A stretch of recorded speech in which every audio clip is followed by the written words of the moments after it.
de la main des Égyptiens. Et deuxièmement, pour faire quoi? Pour le faire monter dans ce pays. Et Dieu définit le pays. Premièrement, le pays, il est comment? Beau et vaste. Alléluia.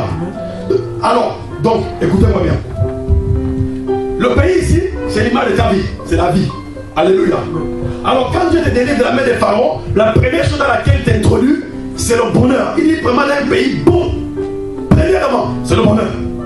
Parce que Dieu ne peut pas t'enlever du malheur pour que tu souffres encore. Alléluia.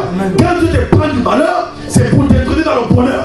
Voici pourquoi David dit l'Éternel est mon berger, je ne manquerai de rien. Il me fait reposer dans les verts pâturages. Il me conduit auprès des eaux paisibles. Et il me restaure à cause de son nom. Même quand je traverse la vallée de l'ombre de la mort, moi, je n'ai aucun mal. Car sa roulette et son bâton me rassurent. Maintenant, il dresse une table en face de mes adversaires. C'est l'image de la délivrance. Alléluia. Parce que ses adversaires avaient une emprise sur sa vie. Maintenant, quand Dieu vient opérer la délivrance, il met une table, il met une barrière. C'est pour dire à l'ennemi, tu n'auras plus la même mise sur mon serviteur. C'est pour dire à l'ennemi, tu n'auras plus une emprise. Donc, quand l'ennemi veut toucher, il ne peut plus toucher. Parce que Dieu a pris le contrôle. Alléluia. Maintenant, il dit, puisque Dieu met une table entre mes adversaires et moi, en guise de sécurité, donc après ce que Dieu m'est délivré, la première chose, c'est le bonheur qui m'accompagne. Alléluia. Donc Dieu dit, je suis venu le délivrer pour l'amener à un pays bon. Donc quand Dieu nous délivre, il nous introduit dans le bonheur. Alléluia. Il dit à Jérémie, je connais les projets que j'ai formés sur toi, dit l'Éternel. Ce ne sont pas des projets de malheur, parce que le malheur ne vient pas de moi. Alléluia. Même si tu souffres, Jérémie, les projets que j'ai formés sur toi ne sont pas des projets de malheur, jamais de la vie. Même si tu es malade, Jérémie, même si c'est permis par moi, mais les projets que j'ai formés sur toi ne sont pas des projets de malheur. Je connais moi, Dieu, j'ai des projets différents des projets que ton père avait fait pour toi. Ton père avait projeté que tu sois un médecin, que tu sois un avocat, que tu sois un grand homme, mais mes projets, ils sont différents. Les projets que j'ai pour toi sont des projets de bonheur et non de malheur. Amen. Alléluia. Amen. Donc quand il nous retire, mon ami, Dieu bénit. Dis Amen. Dieu prend le malheureux de la poussière. Il t'introduit dans le bonheur. Le bonheur, c'est pour nous. Il ne faut pas le bonheur comme quelque chose d'étrange. Il faut enlever dans ta tête la conception que non, bon, je suis chrétien, je vais prier, même si je ne suis pas béni, j'irai au ciel. Non, le bonheur, c'est pour nous. La Bible déclare que nous mangerons les meilleures productions du pays. C'est pour nous. Alléluia. Donc la première chose, Dieu nous délivre. Il entend, il sait. Il a entendu, il a vu. En résumé, on dit qu'il connaît. Mais plus il connaît, il dit, mais je suis descendu premièrement pour apporter la délivrance. Et maintenant, quand je délivre Israël, je ne le laisse pas comme ça. Deuxième chose que j'ai fait, premièrement, je vais les mener dans un pays, dans un bon. Premièrement, dans le bonheur. Il nous introduit dans le bonheur. Lève ta main comme ça. Dis Seigneur. Seigneur, aujourd'hui, introduis-moi dans le bonheur. Répète, Seigneur, je vais connaître le bonheur, le vrai bonheur, c'est auprès de toi, qu'il se trouve. La Bible dit, la bénédiction de l'Éternel, elle enrichit, et il ne la fait suivre d'aucun chagrin. Acclame le Seigneur sur quoi. Deuxièmement, il vit dans un beau et vaste pays. Quand on parle de vaste, ici on parle de la grandeur. Alléluia.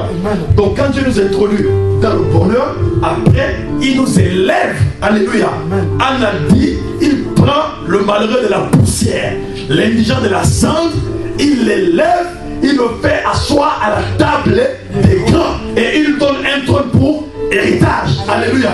Donc quand Dieu te délivre, il y a deux choses qui doivent se suivre. Le bonheur doit t'accompagner et deuxièmement la grandeur devient ton partage. Dis Amen. Amen. Et c'est comme ça que Dieu a délivré Joseph de la main de la femme de Potiphar. Quand il a fini avec la main de la femme de Potiphar, il était en prison. En prison, il était comme un esclave. En prison, il était comme lié. En prison, il était comme marginalisé. En prison, il était comme inconnu. Alléluia. Mais quand Dieu a opéré la délivrance, non seulement il introduit Joseph dans le bonheur, et deuxièmement, il le fait asseoir à la table des grands. Donc Joseph devient un grand en Égypte. Alléluia. Et tu ne peux pas passer voir Pharaon sans la part de Joseph. Il le fait asseoir à la table des grands. Alléluia. Dieu est capable de dire, il prend le malheureux de la poussière, l'indigent de la cendre, il l'élève, il le fait asseoir à la table des grands.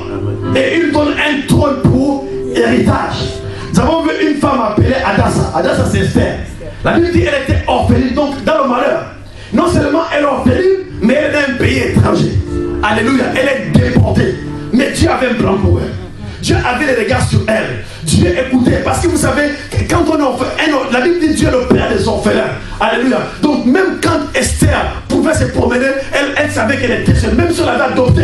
Mais Esther savait que son père et sa mère étaient morts et étaient décédés. Donc elle n'avait plus d'espérance. Même si Mardochée pouvait la consoler. Mais la perte d'un père, un homme ne peut pas le remplacer. Diable. Alléluia. La perte d'une mère, une dame ne peut pas réellement remplacer. Ils peuvent peut-être, couvrir un petit manquement. Mais il y aura toujours un vide. Alléluia. La seule personne qui soit capable de combler le vide d'un père ou d'une mère dans nos vies, c'est Dieu. Alléluia. Amen. Alors la Bible dit, Esther, Dieu a vu quelqu'un dans le malheur.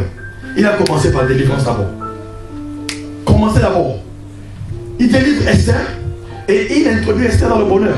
Il enlève Esther dans la bassesse, choisit déjà parmi les femmes qui doivent succéder à Vasti. Alléluia. Et déjà, dans ce contexte, Esther, la vie qu'Esther menait était différente de la vie qu'elle avait avant. Parce qu'elle a quitté les papales, comme on dit au Gabon, les bidonvilles, pour aller dans des suites royales. Alléluia. Deuxièmement, non seulement ça, donc ça c'est l'image du bonheur. Et ensuite, non seulement que Dieu l'a dans le bonheur, Dieu fait élever Esther, une étrangère, qui devient la femme du roi. Alléluia. La grandeur. Alléluia. Donc vous voyez que Dieu est capable. La Bible dit, je suis venu descendre pour le délivrer, pour le mener dans un pays, dans un vaste pays. Premièrement, dans un bon et vaste pays. Donc la délivrance doit être celui du bonheur, elle doit être celui de la grandeur. Alléluia. Mais pour que cette délivrance soit effective, il y a un problème. Il faudrait que Dieu descende. Alléluia. Voici pourquoi le thème de ma prédication ce matin, c'est Seigneur, descends. Nous voulons que Dieu descende ce matin. Nous ne voulons pas un ange. Nous voulons que Dieu descende. Alléluia. Et si Dieu descend ce matin, ta situation, elle va changer. Même si ton patron avait mis ton dossier dans son bureau, il avait mis une croix dessus. Le même patron va aller prendre ton dossier et il va mettre affirmatif. Même si le préfet avait dit que toi, ton cas est terminé, le même préfet qui a repoussé, qui a refusé, va ressortir ton dossier. Alléluia. Amen. Parce que quand tu descends, même la Bible dit que même les démons se prosternent. Alléluia. Amen. Nous voulons qu'il descende ce matin. Amen. Qu'il descende, qu'il intervienne. Il dit j'ai entendu, j'ai vu, je connais. Mais ça ne s'arrête pas là. Il dit maintenant je suis descendu. Alléluia. Amen. Pour le délivrer. Et la délivrance nous introduit où? Dans le bonheur et dans la grandeur. Alléluia. Amen. Mon ami, tu connais la grandeur. Dis Amen. Amen. Les nations parleront de toi. Alléluia. Amen. Tu n'as pas encore vu un songe, tu es là comme ça. Tu es en haut. Et puis tu vois les gens qui te regardent. Ah, Dieu te montre déjà que tu seras un grand. Moi je sais que je serai un grand. Alléluia. Je sais que je parlerai aux nations. Je parlerai au président. Conseiller des présidents de la République. C'est très grand. Alléluia. Parce que Dieu prend les indigents. Il prend le malheureux pour confondre les gens sages et intelligents. Il le fait asseoir. Joseph avait fait que l'école royale. Mais Pharaon dit, pas demain. C'est pas demain. Aujourd'hui là, nous n'avons pas encore trouvé un homme qui a une telle sagesse. Il n'ira pas d'abord à l'école. Il dit, mais où trouverons-nous un homme qui a une telle sagesse et qui a eu l'esprit de Dieu? Allez, aujourd'hui, il n'y a que mon trône qui me séparera de toi. Donc Joseph, tu deviens gouverneur sur toute l'Égypte. Parce que c'est Dieu qui a voulu qu'il devienne grand. Alléluia.